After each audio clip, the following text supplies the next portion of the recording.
तो आज हम लोग कक्षा 9 का गति चैप्टर में जो प्रश्न है बहुत ही इम्पोर्टेंट है। ग्राफे विधि से v बराबर u प्लस ए टी सिद्ध करें, इसको देखेंगे। तो सबसे पहले हम लोग देखेंगे, अगर कोई वस्तु है जिसका प्रारंभिक वेग u है और यह u वेग से चलते चलते अंतिम यह वेग इसका v हो जाता है, तो वस्तु का जो त्वरण है उस समय कितना लगता है। तो वस्तु का त्वरण अगर a है तो t सेकेंड के बाद वस्तु का अंतिम वेग v हो जाता है। तो वस्तु द्वारा चली गई दूरी क्या हो जाएगी, कितना दूरी तय करेगा, a से c तक पहुंचेगा या a से v तक आपका दूरी तय करेगा। तो इसके बारे में हम लोग थोड़ा सा देखेंगे आज। तो सबसे पहले माना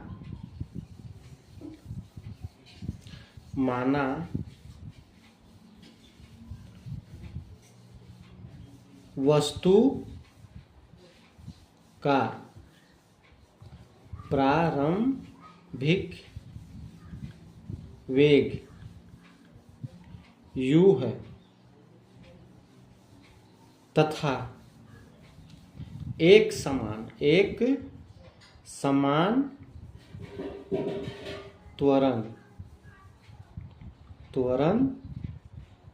a से गतिमान है।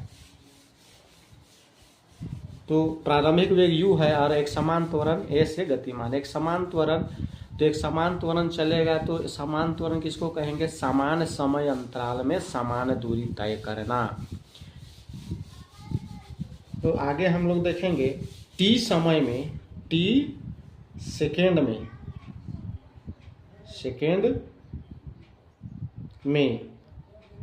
वस्तु का अंतिम वेग भी हो जाता है। तब वस्तु द्वारा तय की गई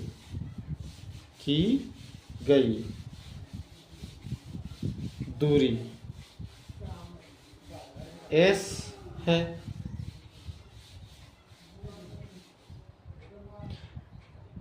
अतः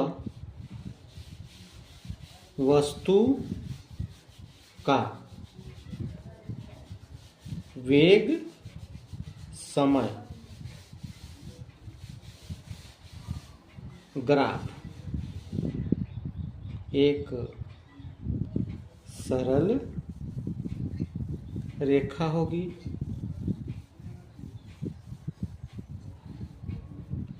तो देखेंगे, माना वस्तु का प्रारंभिक वेग u है तथा एक समान त्वरण जब u से चल रहा है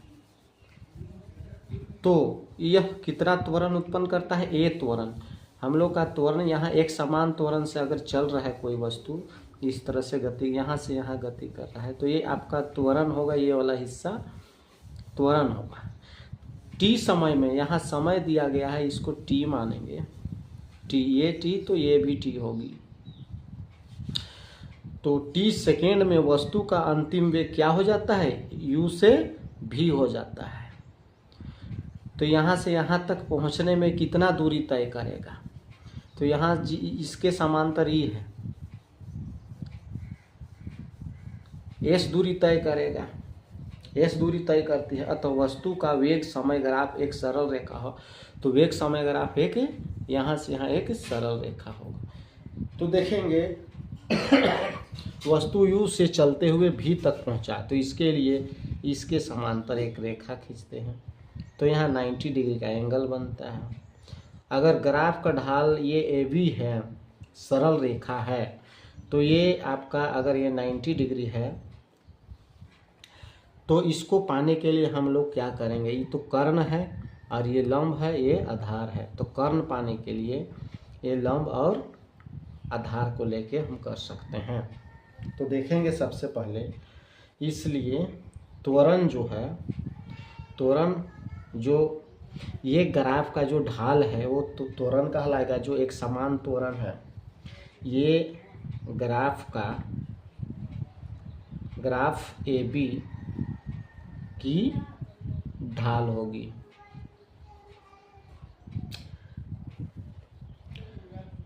अगर हम लोग देखेंगे यहाँ ए से बी ढाल है तो यहाँ से यहाँ तक क्या होगा, त्वरण। अब त्वरण को किससे हम लोग जानते हैं, ए से। तो ए बराबर क्या होगा, ए बराबर होगा BC बटे AB। तो BC बटे AB कैसे होगा, तो इधर थोड़ा सा समझ लीजिए। अगर ये 90 डिग्री है तो tan थीटा बराबर होता है लंब बटे कर्ण, लंब बटे आधार। तो ये लंब है, आधार ये होगा। BC लंब है, आधार AC होगा। तो लिखेंगे ऊपर में BC लंब होगा और AC आधार होगा। तो देखेंगे यहाँ पर A बराबर BC बटे AC अर्थात लंब बटे आधार। तब आगे हम लोग देखेंगे A बराबर B से C कैसे आया। तो यहाँ से यहाँ तक प्रारंभिक, यहाँ से यहाँ तक पहुँचने में हमको कितना दूरी तय की जाती है, इसको पाने के लिए V माइनस यू करेंगे। ये चूँकि प्रारंभिक वेग u है और अंतिम वेग v है, तो यहाँ से यहाँ की दूरी निकालने के लिए V माइनस यू करेंगे। तो BC का मान होगा, BC का मान V माइनस यू बटे AC का मान है A से C जो क्या है, T है। तो लिखेंगे यहाँ पर T। आगे इसके नीचे एक छुपा है, क्रॉस गुना कर देंगे हम लोग। क्रॉस गुना करेंगे, तिरछा गुना, तो A और T, AT हो जाएगा V माइनस यू A का V माइनस यू। तो सबसे पहले हम लोग करेंगे V माइनस यू A का V minus U equal to T और A को गुना करने पर A और T होगी।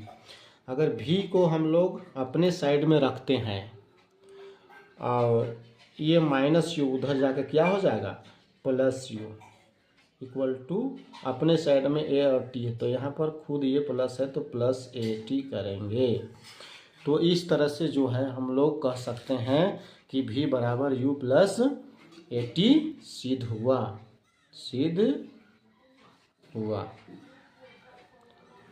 तो ग्राफीय विधि से V बराबर U प्लस AT सिद्ध करना था, जो कि हो गया।